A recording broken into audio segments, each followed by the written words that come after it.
There is a killer in our midst.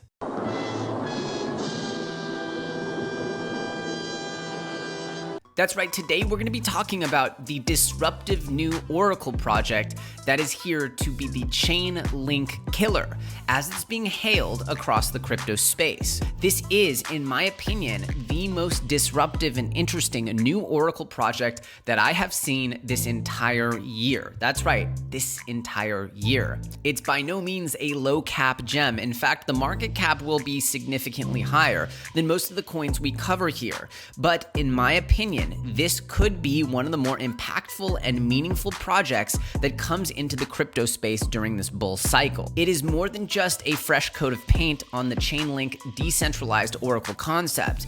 And today, we're going to be talking about why API3 is one of the most exciting new cryptocurrencies for a long-term hold that I have seen here in quite some time. As always, remember, each and every comment on this video is entered to win your very own Ledger Nano S. But you have to be subscribed with the bell notification on if you want to be eligible to win. And of course, subscription has its benefits, as we've been making some of the best calls in the entire crypto space over the past 30 days. You definitely do not want to miss it when I call a coin here on this channel. With that said, let's dive in. Before I get into this is not a sponsored review, and I never, ever, ever do sponsored content without disclosing it explicitly. With that said, let's talk about API3, which talks about being decentralized APIs for Web3. And they talk about creating powerful decentralized applications with API3's decentrally governed and quantifiably secured data feeds. So data feeds. It's all about APIs and data feeds. And so just like Chainlink, they're talking about connecting smart contracts to real world data. We see the same mission from Chainlink, Band, Dia, DOS, Teller, Ori, Octo. They are all solving a very similar problem. However, API3 is coming in with what I think of as a very significantly optimized 2.0 version of this. Their data provider operated, and this is probably their biggest selling point right here. And we're going to talk about this at length, because the reality is that Chainlink and other oracles are what's called third-party oracle services, where essentially they are middlemen between the API provider and the actual data source, the smart contract, if you will.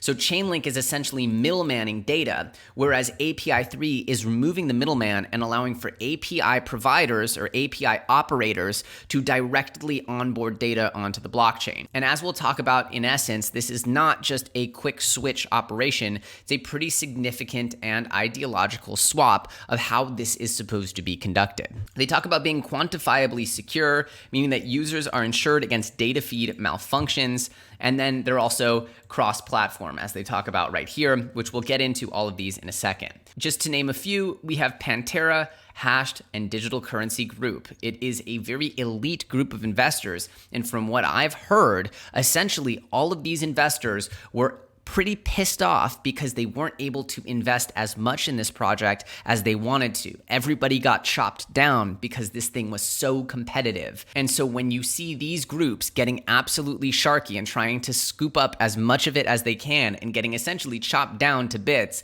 that's when you know that there's something special going on. They're decentralized, secure, and interoperable. And they really like to highlight the fact that DAPIs, which is their API network, are first party, and they're API provider operated oracles with decentralized governance. So they say they're decentralized to the core, and that's great. They have a DAO structure. But this is the big value prop, and we're going to talk about this at length today, which is that nodes are operated by API providers. Without third-party node operators, API3 data feeds are never exposed to data tampering and denial of service attacks by middlemen. This enables them to reach higher cost efficiency while having fewer attack vectors or surfaces. Source-level decentralization of DAPIs is enabled by AirNode, a fully serverless Oracle node that can be deployed by any API provider for free, and it requires minimal day-to-day management, right? Minimal day-to-day management is a very key factor here, as what we'll get into later, as these guys actually ran one of the top Chainlink Oracle feeds and nodes for over a year. They actually experienced what it was like to provide data to the Chainlink network, and they were one of the most influential data providers in the entire system, and they used that experience to say, hey, how can we make this more more efficient, beneficial, secure, and essentially just a 2.0 version of what CHAINLINK is doing. And that's how they developed API 3. And you guys know I'm a big fan of insurance. And API 3 provides their users with the option of on-chain insurance powered by the API 3 token and Kleros decentralized courts. And so the API 3 insurance feature gives DAPI users quantifiable safety net in the event of a malfunction, holds the API 3 DAO directly responsible for the security of the DAPIs, and incentivizes a security-first governance approach for DAPIs and the API 3 project as a whole. Essentially, they're combining insurance with first-party oracles and creating a safety net here to create more of a game theory that favors people protecting the network over tampering with the data. You know, the reality is that the monetary reward for running data through a network like CHAINLINK is far exceeded by the monetary reward that could come with, for example, in DeFi, manipulating price feeds. Let's just say you bet on the outcome of a basketball game. There's more incentive for you to manipulate that price feed to ensure that your bet is won than there is to actually deliver the accurate data. And so what they're going to explain here in more detail is that they're trying to get the incentives, like with proof of stake, you're incentivized to be a good actor or else you lose money. They're trying to get the incentives in this Oracle network situation to really stack up so that the good actors are rewarded for providing the best data, and that the reward for providing that data is less valuable than the reward for tampering with that data. And then they're also talking about, connectable to any blockchain. That is more in line with what we've seen with pretty much all of the data providers, all of the oracles. They all talk about this. So first they have this article saying, where are the first party oracles? So first they say, okay, first party oracles are the best thing since sliced bread, but where are they? It only makes sense for the API providers to spin up their own oracle nodes, cut off the middleman, and serve on-chain data consumers themselves. There certainly seems to be enough financial incentive to do so, and the data consumers would prefer it that way. However, there are greater obstacles of the first party oracle. So saying, who are we, right? Who are we to tell you about what's required here for first party oracles? They're saying in order to do this, you would have had to operate an Oracle node in a professional context and talk to API providers about operating Oracle nodes. Makes sense. So to say that we have done this would be an understatement. We have built Honeycomb API Marketplace using CHAINLINK as the underlying infrastructure. This is especially significant because nothing teaches you about a software like trying to build a business on it. Operated 6 CHAINLINK nodes simultaneously, not counting the redundancies, 4 for Honeycomb, 2 for CHAINLINK, and maintained the highest response ratio on reputation.link, meaning that we had stellar monitoring and incident response until we voluntarily asked to be removed from data feeds to focus our attention on API 3. So they literally were top tier members of the CHAINLINK community, and that's how they formed their basis of what is really required to bring better quality data and sort of optimize the whole system. During their over 1 year work at API Marketplace, Honeycomb, they educated a very large number of API providers about monetizing their services through oracles and learned an immense amount about their requirements, constraints while doing so. Toward the end of their efforts, they focused on getting API providers to operate their own oracles. Remember, they didn't call them first-party oracles back then, which gave us a greater insight into why this is such a difficult problem. And so here's why it's a problem. List of deal breakers for these API providers. Think the people that are providing very important data from APIs on the internet. What are deal breakers and why they wouldn't just spring up a CHAINLINK node and start providing data directly to the CHAINLINK network? What's the issue here? And so they wanted to show what's the difficulty in running these nodes. Why would this be a hard thing to do? What's a deal breaker for actually spinning up and running your own node? The first is an unstable node. In order to ensure a stable node, you need constant attention to notice incidents and the know-how to respond to incidents as they happen. As there's all kinds of irregularities that happen with blockchain data, you need to really be on the ball constantly on this 24-hour cycle, monitoring and responding. The second is that an Oracle node that cannot self-recover. Therefore, a node must not only be stable, but it must be able to recover from bugs or adverse network conditions on its own, rather than being incapacitated permanently. Again, there's no set it and forget it here. Also, you can't expect a node operator, an API provider, to investigate the node architecture. The use case is an experiment to find the optimal configuration where to host the nodes, their databases, how much redundancy to have, how to determine all the parameters, etc. That's up to you. Essentially, the general rules of the road are, it's up to you to decide, and essentially what it means is you're on your own. There's no real guidelines for these node operators. So again, you're asking API providers to step way out of their comfort zone. Then they're also saying you don't want auxiliary software to perform these critical functions. Everything that is needed should be included in the box, aka there's again too much custom work here. They need to be paid in cryptocurrency. Again, this is another big stumbling block, as many traditional businesses don't want to deal with the funnel of getting paid in crypto, converting to fiat, dealing with getting set up on exchanges, getting their banks on board, making sure that there's no regulatory hurdles. Being paid in crypto, again, is not that easy. And then having costs in cryptocurrency, again, requires you to have essentially an operations department in crypto, which a lot of companies do not go through that process. Having the API provider stake, this is an even greater issue to having revenue or costs in cryptocurrency. For most businesses, it's very difficult to report potential gains or slashes from staking without getting into AML issues, and avoiding to participate is the widest option, right? So you're having these big API providers just say, we can't do this, we can't participate in this. So essentially the obstacles for these big API providers are deeply rooted, and it requires an entirely new approach. We needed to design both Oracle protocol and Oracle node to directly address the needs of the API provider. So instead of designing the Oracle system first, they addressed the needs of the actual most important aspect of this, which is the data providers and what they would need to get on board and directly feed the best quality data into the system. But the reality is that they're saying, hey, look,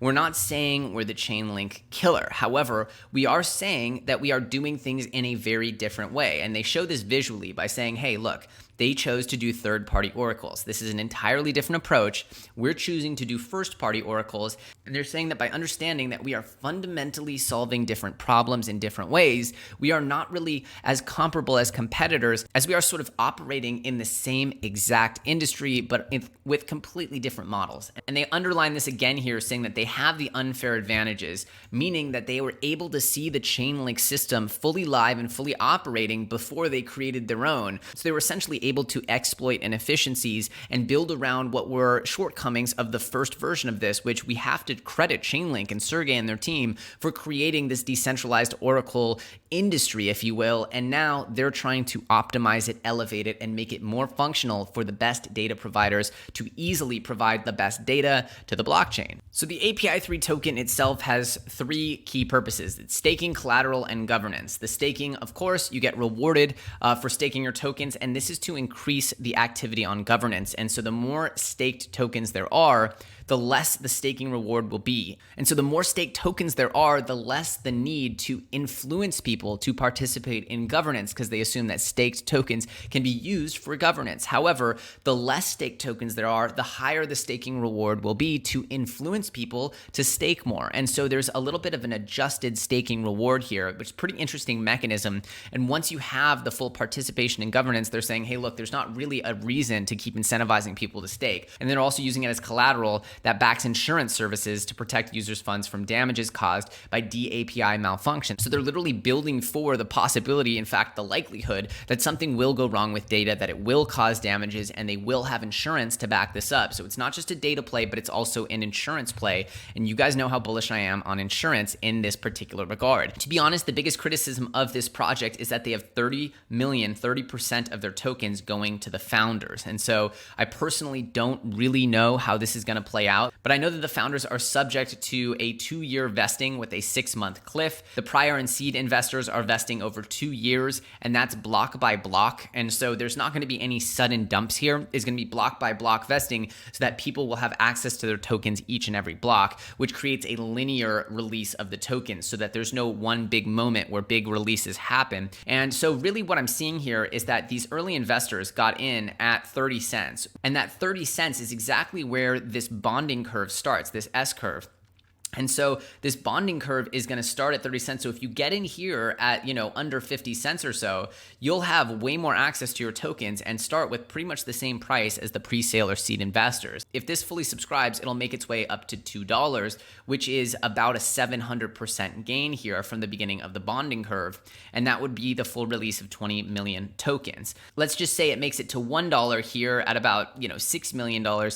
It could be smaller, but I'm expecting for this thing to be into the tens of millions very, very quickly. And if this thing continues on and starts charting a path like it seems like it might with the backers that it has, seeing this thing make its way into the 9-figure mark, the hundreds of millions, honestly, I think that would probably not surprise me. So the reality is that I see this thing as being a much more expensive token than I normally cover, a much more expensive sort of highbrow, not a low cap gem here, not a diamond in the rough, but a very, very hotly anticipated project at the highest level that is going to be a little more expensive and move probably a little slower, but it would be something that I would qualify as a long-term hold. And especially if this bull market kicks off in 2021 the way it feels like it's going to, I would say that this one might be one to watch as a serious heater to be adding to your long-term holds for the bull market. So there you have it, API3, the Chainlink killer, if you will, introducing us to the first-party oracle, a new way to provide data directly to the blockchain. I personally have invested a significant amount in this project.